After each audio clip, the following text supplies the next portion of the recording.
So Chandler Rome with the tweet, before facing Scherzer, Justin Verlander said he agreed 100% with Scherzer's comments from last month that the two were on, quote, a better page than ever. And I'll read it. It's a little lengthy, but bear with me. I don't know if it's just two older, wiser men or what, but I look back at our time in Detroit, and not that it ever became really bad. I think some of it got blown out of proportion, but it was just two highly competitive guys trying to find their foothold in the game, and were very competitive and had very strong opinions about the way that they went about their business. I think looking at each other now through a different lens, it's two guys who do go about things differently, but there's more than one way to be successful. I can't speak for Max, but for me this time around, we had a good conversation about the way he sees things, the way I see things, and how that can be beneficial. Whether you take one thing or 10 things or something, anything from each other to make you more successful, that's what it's about. I think we've always been a couple of guys who like to share our opinions with some of the younger guys and try to help them. And it's a little weird sometimes when you're both very successful. Sometimes those opinions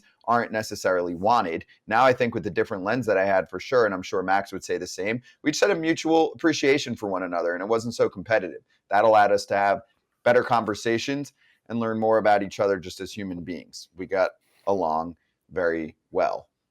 AJ? I mean, they work out together in the offseason. I know that. Yeah, they both work out down in West Palm Beach, Jupiter area. But listen. Pre-money, post-money. That's how I read it too. Listen, I mean, it hasn't really been documented, but they didn't really get along very well. I think it has been documented. That's why they've been asked. That was one of the big questions. Remember when Verlander signed with the Mets? Like, oh boy! And from what I had heard, they started when working out together. They became better friends. I don't know if friends is the right word, but they became better relationship-wise with each other.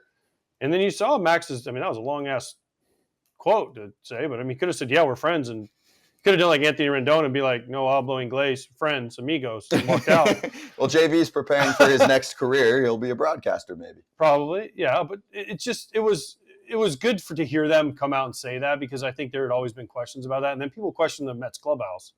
And Scherzer was shut that shit down real quick. He's like, listen, boys, no, we were good. We just didn't play very well. So good for Max, good for Justin.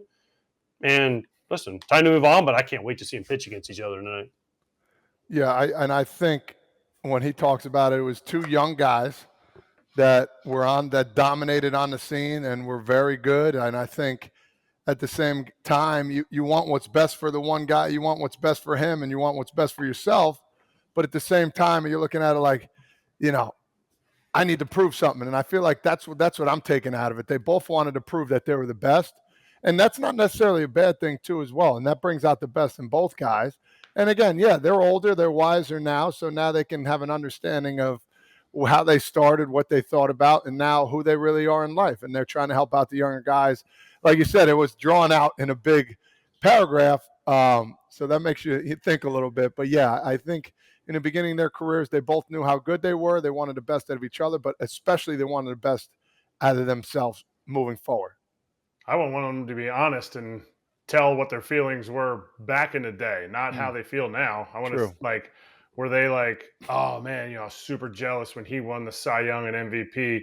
Oh man, I was super jealous when he went to Washington and did that.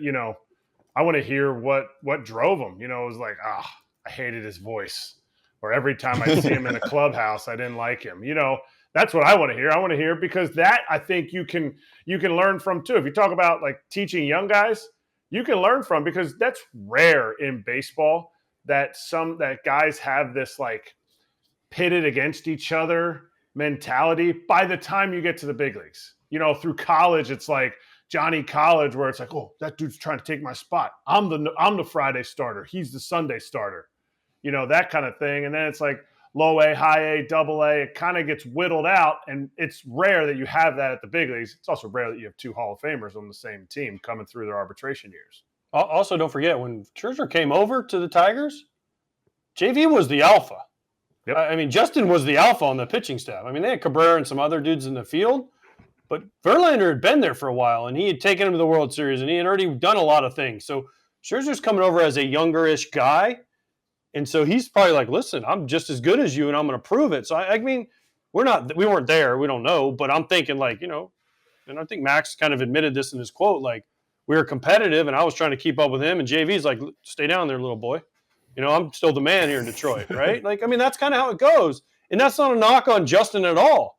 That's just the way big leagues in professional sports happen. Like, if you go to a team and you're the new guy and you have an alpha, whoever that alpha is, they're always going to be like, until I cede my spot, this is my team, right? And that's fine. That's the way it is, and that's the way it should be, because you need that alpha. Miguel Cabrera, I guarantee you, certain guy comes over, whoever it is, and he's like, I'm still fucking Miguel Cabrera. Like, well, it was a problem back then because in 2014, that team was stupid talented.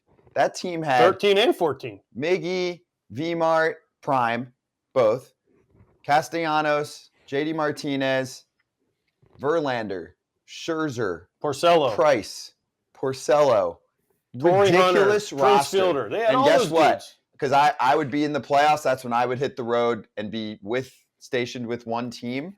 I still always talk about that team because I had a friendship with a couple players there that I spoke to, including one that had joined the team at some point during that season. He goes, by far the worst clubhouse I've ever been a part of. He goes, it's not even close. He was like, I wouldn't even call this West Side Story or a split clubhouse. He's like, there's 10 clicks. Nobody talks to the media the right way, especially when we're struggling. He's like, this place fucking sucks. And he was like, and I feel like a loser here. And it was not a loser dude. So, but think about too what the transition at that time was. 12, 13, 14, Verlander started to go down, and Scherzer was starting the All-Star game. Scherzer was, he was lining up for that $200 and whatever million contract.